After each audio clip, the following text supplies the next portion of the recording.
What's up guys, welcome back to another video. Today we're going to talk about 5 tips and tricks to improve your Unrailed game.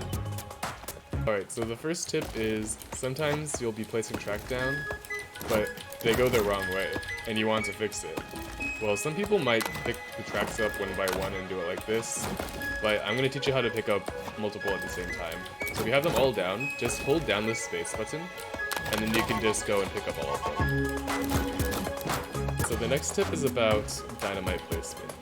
So normally when people first start using dynamite, they might see like a stretch of wood here and say they want to blow it up. So let's get the dynamite and place it here to see what happens.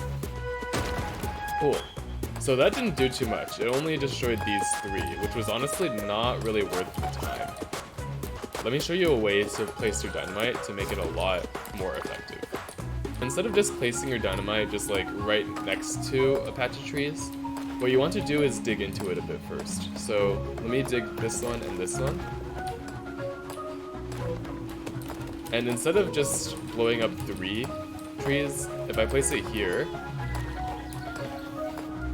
it'll blow up all the ones around it, which is a lot more effective. So digging into a section of trees first, and then putting the dynamite is a lot better than just putting it next to it.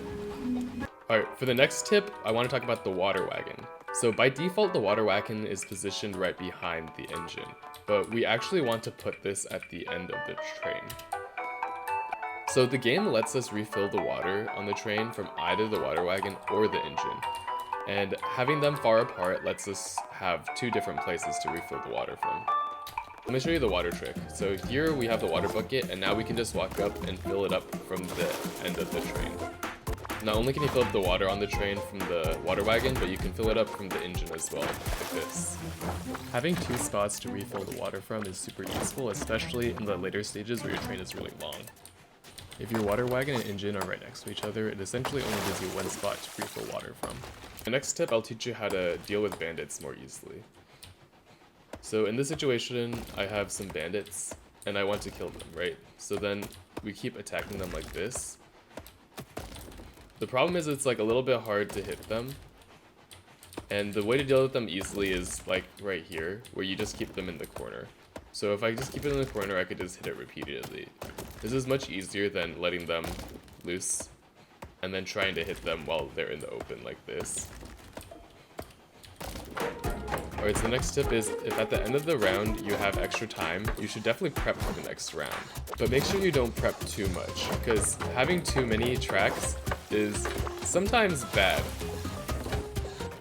Let me like prep a lot here just to show you. Okay, so now I've collected quite a few tracks here. Now let me show you why building too many tracks can be a problem. Right now the train is going forward, but that giant stack of tracks is still at the beginning of the round. This makes it a little difficult to move all of the tracks forward. Especially the further you get in the round, the distance you'll have to travel to put the tracks down is going to be much greater. And now I had to bring the track all the way from the back to the front. And this walking is really inefficient, where it's honestly just better to build new tracks at this point. Thanks for watching the video. If you liked it, make sure to like and subscribe. Thanks.